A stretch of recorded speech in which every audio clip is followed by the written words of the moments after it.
and welcome. It's me, Kismo, with Studio Inspiration Art Journal, and I'm here to share with you a project that I'm working on. Some of you are aware of this, but I began creating a new oracle deck, and so I wanted to show you the first 12 cards.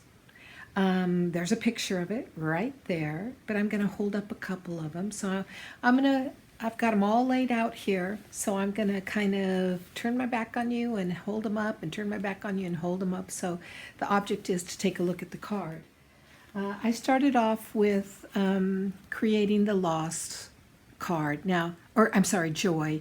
And I'm showing you the very first card because I want to show you that even in an ongoing art project like this, our energy and our work evolves. So this very simplistic collage piece was the first step of an oracle card.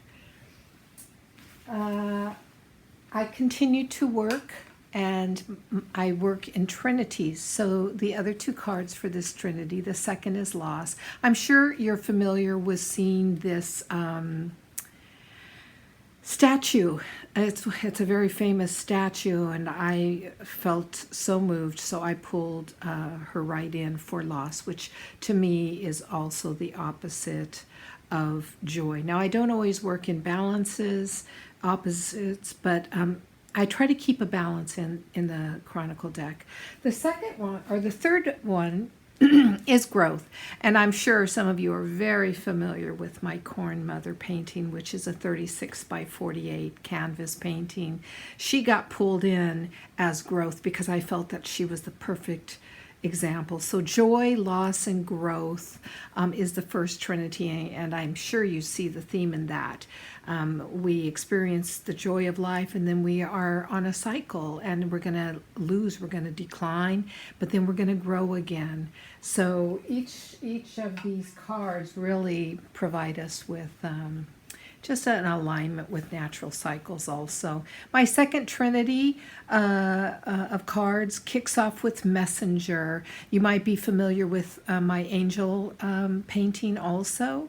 I only used half of her for the card, but Messenger, I believe that a lot of inspiration, of course, comes to us from those angelic beings, whether we call them angels or whether we call them shining ones or star beings. They whisper to us and they bring us information. And so when we're growing, and also through times of loss, through any part of the cycle, if we listen, we will hear the whispering. Which, by the way, I'm pretty sure that's the name that I'm going to give this oracle deck, Whisperer. Here's number 2. It's the priestess. It's the person who knows how to still herself, how to quiet herself and go within, that will hear and receive the whisper and trust what she hears. Now, you can see my priestess is upside down in the roots of a tree, but she also is going into the other world, which is bringing her upside, or right side up in the other dimension. So she is willing to transmigrate from one dimension to the next. And here we go. What does guidance and receiving messages bring us? Through the experience of applying those, we gain the wisdom, and of course the owl. And this is a gotch technique, a folk technique that I brought in a painting of mine, and I added the steampunk feeling because I just like that look and I thought it was fun and playful. The third trinity kicks off with Sacred Sisters. I used an old photograph of women dancing and put the moon over them with the landscape beyond.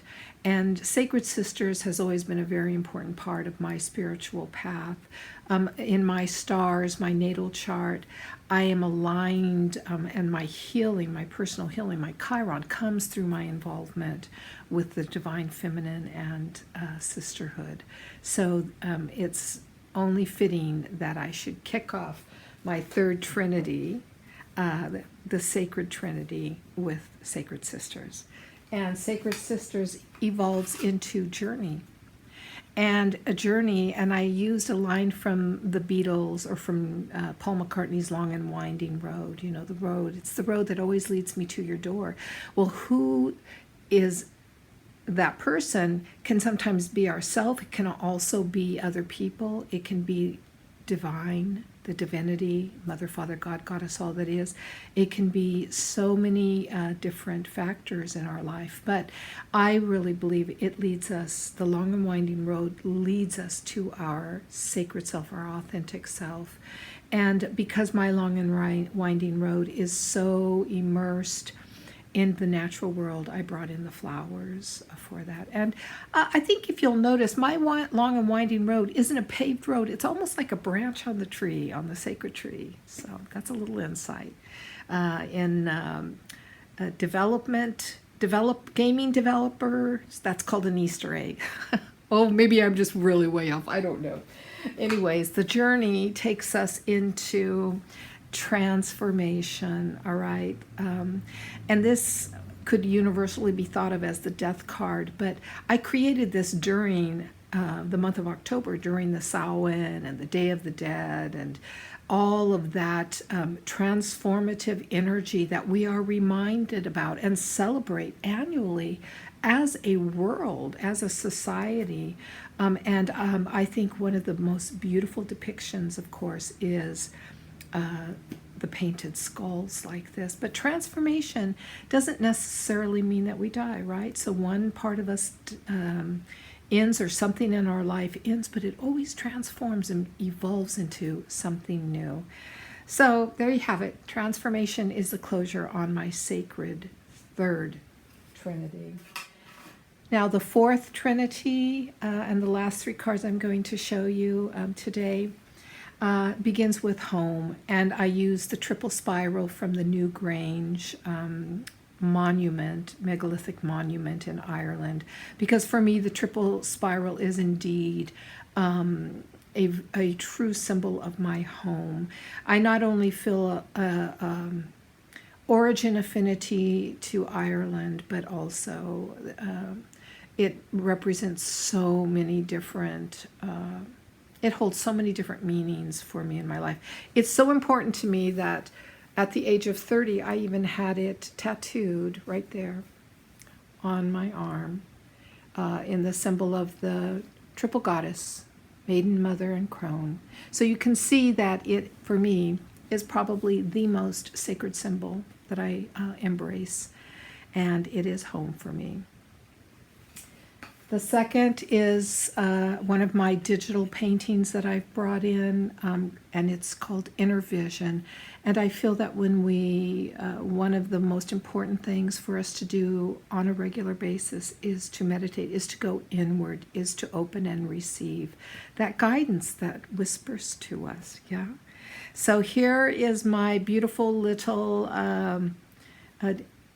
avatar. That is a virtual avatar that I use, and I captured this photograph of her with eyes closed, so I brought her out and then just painted her onto the card. And you see all the pearls of wisdom? That's important.